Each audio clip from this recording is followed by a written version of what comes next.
in your relationship. And so this has been a good reminder for us. Yeah, once you discover each other's love language and you're conscious of this, you really need to somehow keep it on the front burner. Put a Post-it stamp, at work, that her love language is, his love language is. And then it can be a learning curve.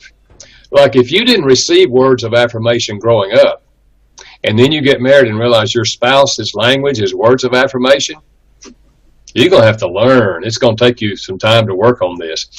Sometimes men say to me, Dr. Chapman, I just can't say those words to my wife. It just, you look nice, or I love you. I just can't say those words. I said, okay, get your little notebook, and you write down things you hear other husbands say to their wives. Write them down. Or maybe you read them in a book. Write them down. Stand in front of the mirror. Read them out loud so you hear yourself saying these things. Then pick out one of them and walk into the room where your wife is when she's looking the other way, and you say one of them and run. And you broke the silence. The second time will be easier. The third time will be easier. But it is a learning curve. People, for example, who weren't touched growing up, and they just say, I'm not a toucher, just not a toucher, not a toucher, I'm not a toucher. Okay, I understand that. So let's just start by putting your hand on their shoulder. Then just put your hand on their shoulder. Yeah, that's okay. Yeah. And we learn. We take baby steps. The good news is any one of these love languages can be learned as an adult, even if you did not receive them as a child. Don't use that as a cop-out. Let's get on board here. If you want to have a close, intimate, encouraging relationship, you need to learn how to speak the other person's love language. And if you do, and do it consistently, you'll find that marriage is what you wanted it to be when you got married. Loving. Right. Yeah. It also made me think about one of the learning curves we had, and maybe you can expound upon this a little bit, is that my secondary love language is physical touch and closeness. But in our early years of marriage, every physical touch that seemed to come from Mark had a sexual innuendo. What's wrong with that? and so I kind of almost turned off my need, kind of shut off my love language, because I didn't, it just felt like it always had an expectation.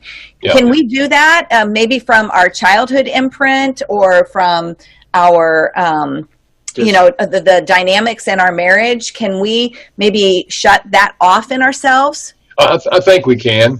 And I'll just say this, because a lot of men will hear what I've just said, the 5 love languages, and they automatically say, oh, my love language is physical touch. And what they mean is sexual intercourse. And I say, well, let me ask you a couple of questions. Do non-sexual touches make you feel loved? Well, first they looked at me like a deer in the headlights. Are there non-sexual touches? I said, well, let's say this. Let's say you get out of the car, you're walking into a shopping mall, and your wife reaches over and holds your hand. Does that make you feel loved?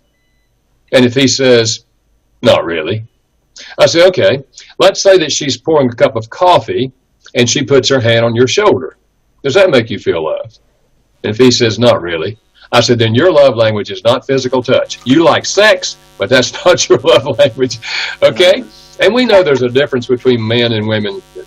Sexually. We're very, very different. That's another whole topic. But I think, yes, I think if for the wife, even though physical touch may be pleasant to her, if it's always attached to sexual intercourse, then she can begin to draw back from that, because she feels like you're manipulating her. You just trying to force her into something that maybe she's not ready for at that particular time. Right. So I think we have to recognize those dynamics. Yeah. Right. Yeah. I had to learn the whole non-sexual touch thing, and he was like, non-sexual and touch, they go together? Who thought of that?